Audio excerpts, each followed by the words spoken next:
Subscribe करें आवाज़ national news और बेल आइकन दबाना बिल्कुल भी ना भूलिए ताकि हमारी अपडेट सबसे पहले आपको मिले।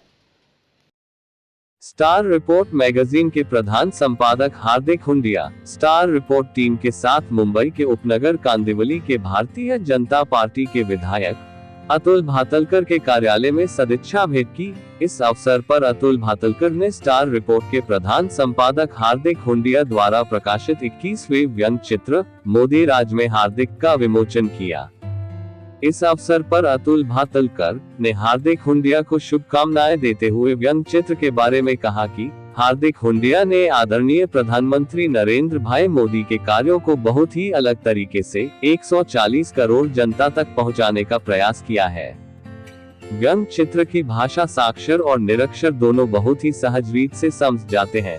उन्होंने हार्दिक भाई एवं उनकी पूरी टीम को इतने अच्छे तरीके से मोदी जी के कार्यों को लोगों तक पहुंचाने लिए अभिनंदन किया। भारत देश का अमृत काल चल रहा है। अमृत महोत्सव के इस अवसर पर भारत देश के यशस्वी प्रधानमंत्री श्री नरेंद्र भाई मोदी जी के कार्यों ने भारत देश का नाम रोशन किया है।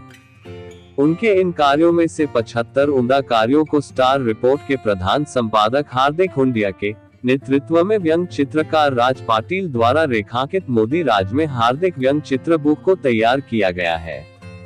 मोदी राज में हार्दिक व्यंग्य चित्र का मुंबई के उपनगर मुंबई के कांदिवली के विधायक अतुल भातलकर के हाथों स्टार रिपोर्ट मैगजीन के प्रधान संपादक हार्दिक हुंडिया द्वारा प्रकाशित मोदी राज में हार्दिक 21वें व्यंग्य चित्र का विमोचन किया गया है। इस अवसर पर स्टार रिपोर्ट के प्रधान संपादक हार्दिक हुंडिया ने अतुल भातलकर को तिरंगा दुपट्टा, सुवर्ण पुष्प, कार्टून ट्रॉफी एवं स्टार रिपोर्ट मैगजीन की विशेष व्यंग्य चित्र बुक देकर उनको सम्मानित किया। इस दौरान स्टार रिपोर्ट के प्रधान संपादक हार्दिक हुंडिया के साथ सह संपादक रश्मि दवे, जागरण जंक्शन के संपादक एवं क्रिएटिव हेड आशुतोष गुप्ता उपस्थित रहे। देश आजादी का अनमोल अमृत महोत्सव मना रहा है। देश के यशस्वी प्रधानमंत्री श्री नरेंद्र भाई मोदी के वो 75 कार्य जो कार्य से विश्व के अंदर देश का डंका बजा है। मोदी जी के वो यशस्वी कार्यों की एक बुक सकारात्मक संदेश लेके मोदी राज में दिख करके हम दुनिया के सामने आ रहे हैं।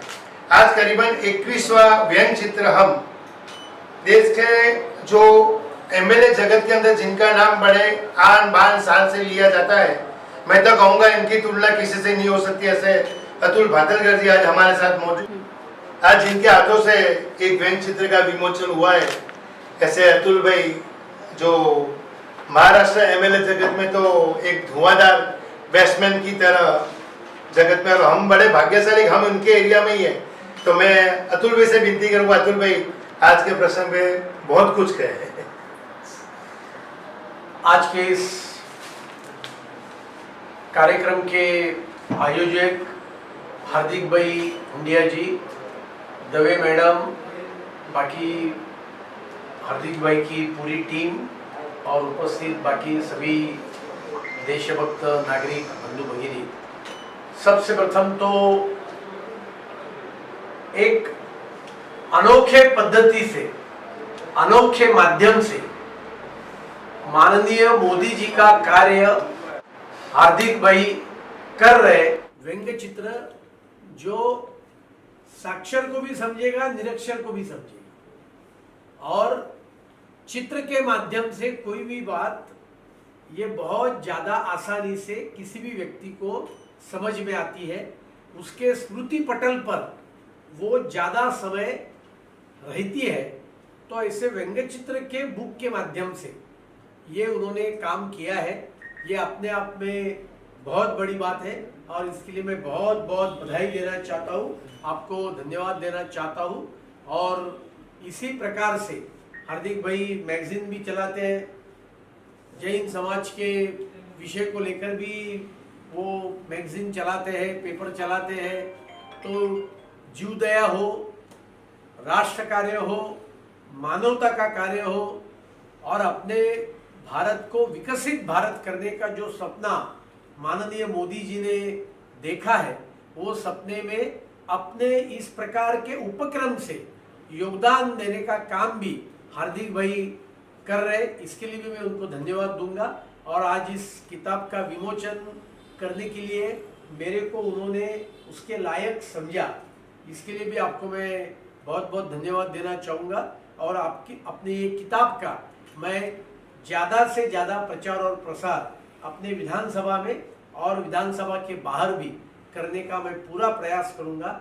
इतना ही कहते हुए फिर से एक बार आपको और आपके पूरे टीम को हृदय से बहुत बहुत धन्यवाद। जो विषय पर आपने आज का कार्टून इनॉग्रेशन किया है वो स्टैच्यू ऑफ पटेल जी की मूर्ति है जी, तो उसके विषय में दोस्तों, क्योंकि जब ये मूर्ति बन रही थी स्टैच्यू ऑफ यूनिटी तो विपक्षियों ने सवाल उठाए थे कि 3000 करोड़ रुपए बर्बाद हो रहा है, ये हो रहा है। लेकिन अभी एक रिपोर्ट आई है कि उसकी स्टैच्यू बनने से गुजरात का टूरिज्म काफी बढ़ गया है। और सिर्फ गुजरात का टूरिज्म स्टैच्यू ऑफ यूनिटी से बढ़ा नहीं है, तो केवाड़िया के हमारे जो आदिवासी भाई बहन है उनकी आर्थिक उन्नति है। देश के विरोधकों को पेट की बीमारी है कि मोदी जी के काम को देखकर उनका दिमाग भी खराब हो गया है और उनके पेट में भी खराबी हो गई है, लेकिन उसके ऊपर कोई इलाज नहीं है, क्योंकि दुर्दैव से देश के विरोधक जो है ना वो माननीय मोदी जी के द्वेष से भरे पड़े हैं। लेकिन माननीय मोदी जी इस देश के हर व्यक्ति के लिए काम करने का प्रयास करते हैं, डिलीवरी करते हैं और ऐसे सभी उपक्रमों से अपने सरदार पटेल जी जैसे राष्ट्र पुरुष जिनके कारण आज पूरा देश एक है, उनकी महत्ता, उनके विचार लोगों तक पहुंच रहे, युवा पीढ़ी तक पहुंच रहे, साथ साथ में पर्यटन को भी बढ़ावा मिल रहा है। और पर्यटन ये एक ऐसा सेक्टर है कि जिसके कारण सबसे ज्यादा रोजगार ये निर्माण होता है और इसके लिए पर्यटन के माध्यम से भी रोजगार निर्मित है और राष्ट्र विचार की भी प्रचार प्रसार इस माध्यम से हो रहा है। इसके लिए मैं विपक्षियों को इतना ही बोलूंगा कि आपके दिमाग के बीमारी पर कोई इलाज नहीं है, आप आपका चश्मा बदल दीजिए।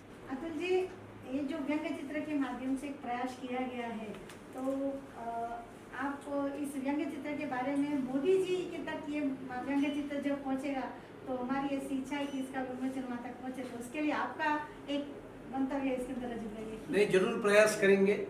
माननीय मोदी जी अभी 19 फरवरी को कोस्टल रोड के ओपनिंग के लिए मुंबई में आ रहे, साथ में और भी उनके कुछ भूमि पूजन के कार्यक्रम है और इसके लिए उस समय मैं जरूर उनसे ये बात करने का प्रयास करूँगा और आने वाले दिन में ये पुस्तक का प्रचार प्रसार भी करेंगे और इसका विमोचन या इसका ये माननीय मोदी जी के तक ये पहुँचे, इसके लिए भी अपन जरूर प्रयास करेंगे। मंदिर अपना बन गया है, तो जब जब हम मिलते हैं तो 2 लाइन में रामधुन हम जरूर करते, तो हम भी चाहते हैं कि आज 2 लाइन रामधुन यहाँ होनी चाहिए। करो।